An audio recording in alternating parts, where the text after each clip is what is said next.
Bueno, ha venido esta noche una gran periodista colombiana, joven, talentosa, Vanessa Vallejo, es editora en jefe del Pan Am Post, y la recibimos con un aplauso muy cariñoso. Bienvenida. Gracias por estar aquí. Muchas gracias a ti, Jaime. Feliz de estar acá. Lo mismo digo, feliz de recibirte. ¿Qué te pareció la visita de la señora Bachelet a Venezuela? ¿Cuáles eran tus expectativas y cuál es tu lectura una vez que se ha marchado? No, bueno, yo no tenía ninguna expectativa con la señora Bachelet. Yo creo que ya tiene clara su línea. Yo creo que una persona más o menos informada podía sospechar qué era lo que iba a pasar. Sin embargo, sí me sorprendió.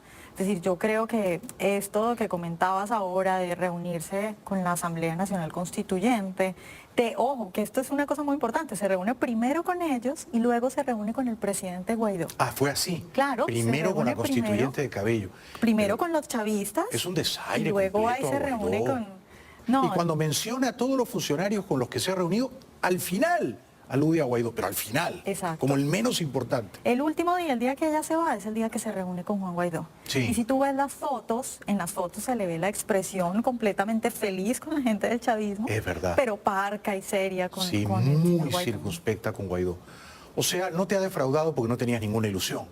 No, no tenía ninguna Yo ilusión. sí me había hecho una ilusión tontísima, adolescente. Pensé que ella iba a decir, esto es una dictadura y el presidente Guaidó. Pensé que lo iba a decir. No, yo creo que ya es hora de que los medios de comunicación empiecen, si los medios de comunicación tienen mucho poder, la presión que tienen los medios de comunicación es mucha, empiecen a señalar a este tipo de personas. Porque bueno, señalar a Maduro en este momento, digamos, no es mucho mérito, cualquiera señala a Maduro y es lo correcto, pero es el momento de que los medios de comunicación empiecen a señalar a esta gente que se supone que debe hacer un trabajo. Sí, sí. Pero que está haciendo todo lo contrario, tú lo decías, la única ganancia que pudo tener tal vez fue el chavismo que ganó ahí, de resto no, lo que hubo fue pérdidas. Claro, entonces, señalar a este tipo de personas que debieran hacer algo por sus puestos, pero que están haciendo lo contrario. ¿Qué no hizo la señora Bachelet en Caracas en esa visita de 3 días que debió hacer a tu juicio, Vanessa?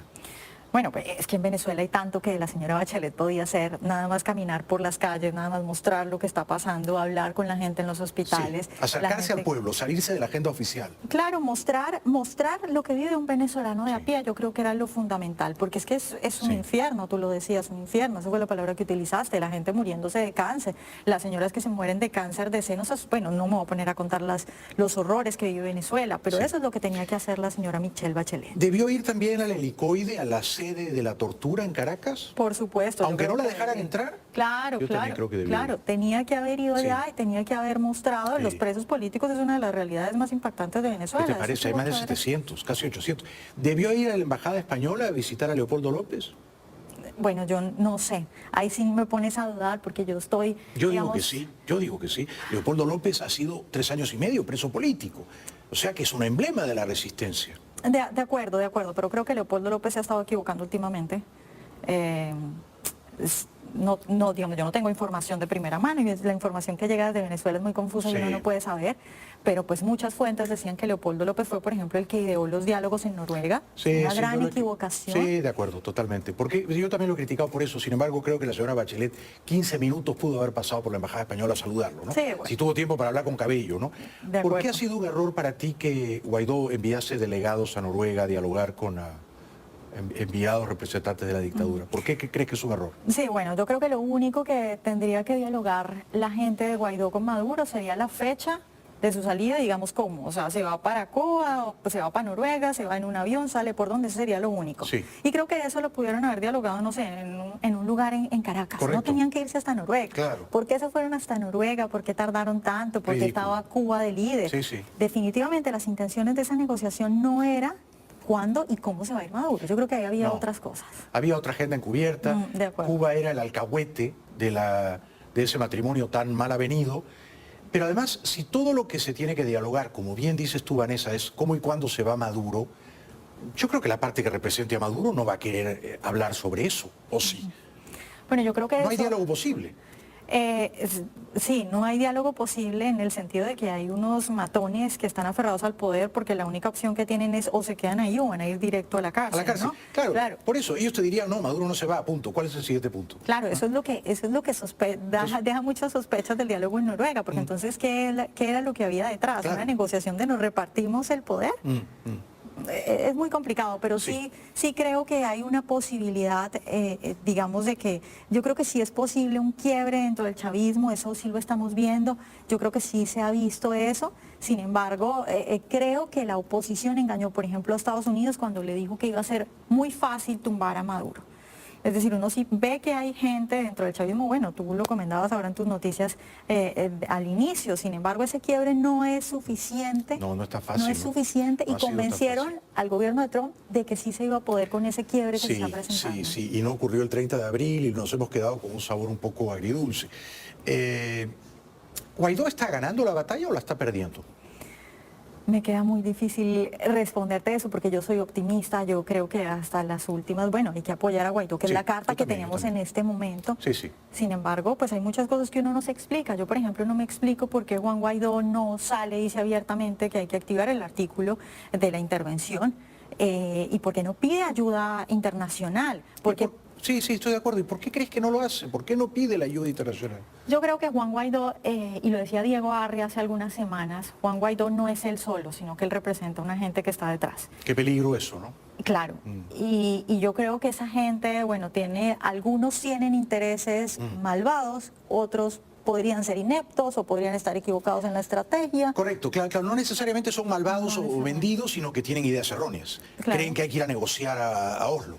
Sí. O sea, tienen una agenda equivocada, que no lleva a buen puerto. Sí, ahora el problema es que la gente que conoce bien a Guaidó, que puede tener mejor información que yo sobre Guaidó, lo que he visto que dicen es que es prácticamente imposible que Guaidó, por ejemplo, tome distancia de Leopoldo López. Sí. Si tenemos a un Leopoldo López con, bueno, estas ideas de ir a negociar a Noruega, con claro. el amparo de Cuba, bueno, está muy complicada la situación así. Sí. A ver, cada vez encuentro más gente que dice, no, Estados Unidos no va a usar la fuerza para ayudar a Venezuela. No la va a usar. Trump no es un hombre que usa fuerza militar, su primer instinto es replegarse cuando tiene que ordenar una acción militar, lo ha demostrado recientemente con Irán. ¿Tú crees que en algún momento de este año, porque este año es capital, es crucial, en algún momento de este año Estados Unidos va a jugar la carta militar en Venezuela? Jaime, yo creo que eso depende de lo que suceda en Venezuela. Es decir, no le podemos pedir a Trump, y Trump no es el presidente de Venezuela. Es decir, Trump no puede llegar un día, despertarse y decir, voy a invadir Venezuela de la forma en la que sea, porque puede haber muchas formas de ayudar, de liberación militar.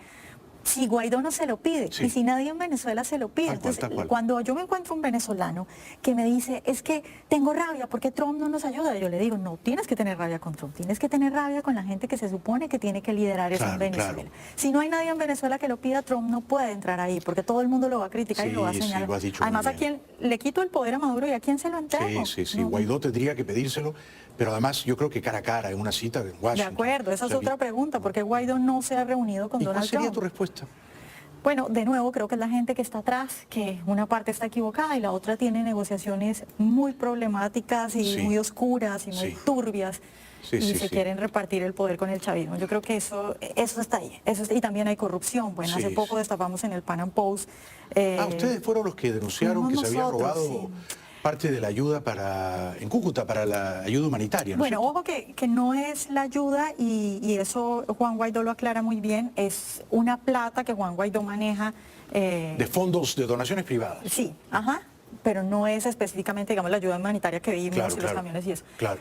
Y bueno, parte de esa plata, de esos fondos, algunos funcionarios de Guaidó se la estaban robando. Sí. Entonces, bueno, es otro detalle más que se suma a la lista larga que ya hemos mencionado acá de cosas de cómo confías tú, cómo Trump puede ingresar, a quién va a tomar el poder en Venezuela. Es muy complicado. Claro. O sea, estamos de acuerdo en eso. Guaidó tendría que ir a Washington, tendría que pedir una reunión con Trump, tendría que pedirle ayuda militar o ayuda de una manera eficaz, rápida y eficaz. Pero si él no lo hace, es verdad que Trump no va a decir, bueno, yo tengo que resolver el problema de Venezuela, porque no está dentro de su ámbito, dentro de sus competencias. No, y todo el mundo le caería encima. Sí. No, él no puede hacer eso porque todo el mundo diría, bueno, Estados Unidos invadiendo, es la misma retórica que todos conocemos. Y bueno, y por el otro lado tenemos a Juan Guaidó que hasta ahora no parece tener intenciones de pedirle a Estados Unidos ayuda militar. Ahora, hay otra cosa, Jaime, que es la posición también de los países de la región, ¿no? Tú mencionabas ahora lo que está pasando con la migración. Sí, a eso iba justamente, pero cuéntame. En Colombia tenemos alrededor de 1.200.000 de venezolanos, digamos, los que cuenta Migración Colombia. De ahí para allá no sabemos. Sí, puede ser más de 1,5 millones tranquilamente. Claro. Luego, el canciller Carlos Holmes Trujillo dice hace algunos meses que según sus cuentas pueden llegar para el 2021, si Maduro continúa en el poder, 4 millones más de Solo venezolanos. Colombia, solo Colombia. Una locura. Entonces, uno se pregunta, Jaime, Y 7 ¿qué, millones en total en América del Sur.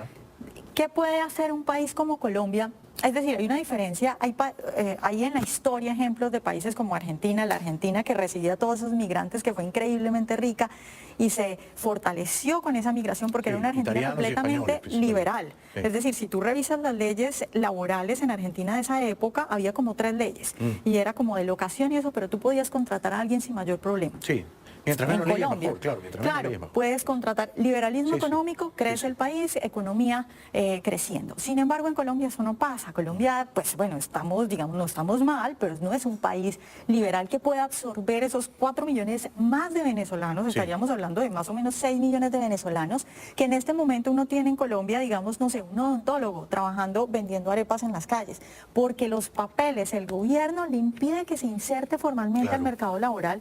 Estamos por un lado desaprovechando ese capital humano, pero por el otro lado estamos llenando las calles de gente que pudiera estar Sí. haciendo otras cosas. Sí, pero tú te preguntas qué podría hacer Colombia. Pero yo te respondo. Colombia podría hacer lo que no hace Guaidó. O sea, Iván Duque, que habla muy buen inglés, que es un hombre muy inteligente, podría decirle a Trump, oiga, algo tenemos que hacer con Venezuela. No basta con discursos.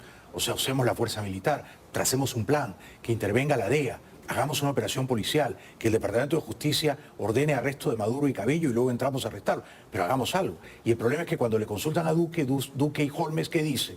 Duque y Holmes dicen lo mismo que Guaidó, exactamente lo mismo que Guaidó. Ustedes no metan las manos. Este problema no es de ustedes. Está prohibido usar la fuerza. De acuerdo, ese es un gran un gran problema. error de Claro, Duque. claro, para allá iba.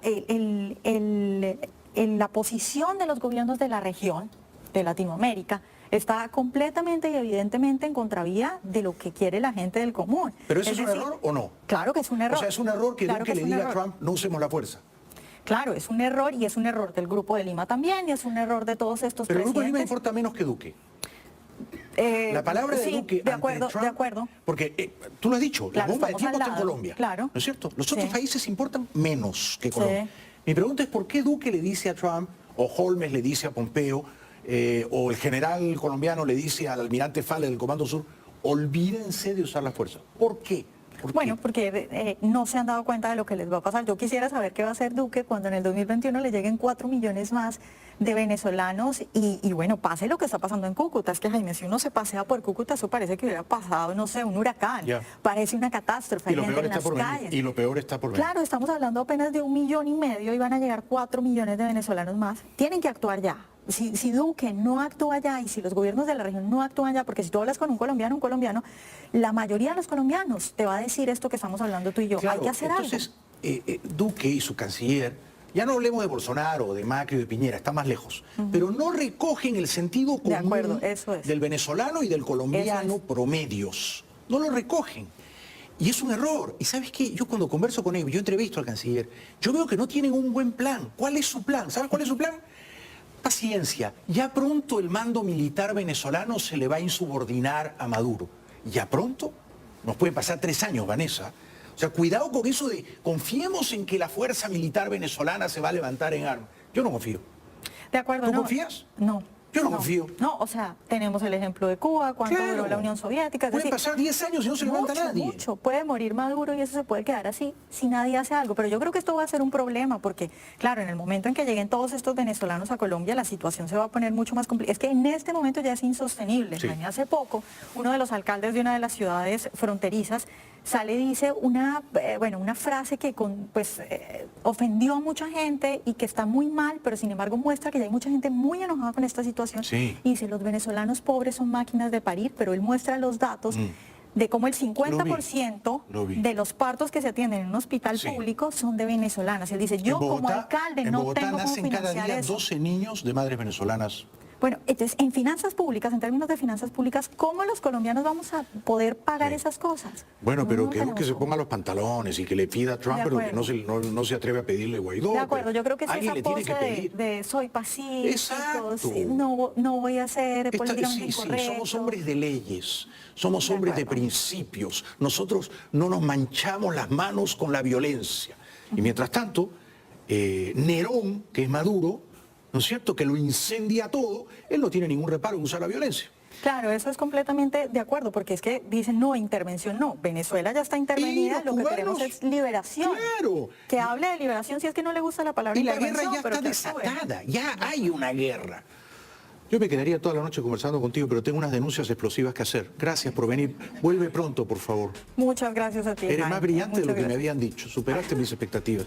Lean el Pan Am Post, panampost.com. Panampost.com. Es una fuente periodística excelente. Ella es la editora en jefe. Está mi amigo Orlando Avendaño, hace un gran trabajo. Un aplauso para Vanessa Bayer.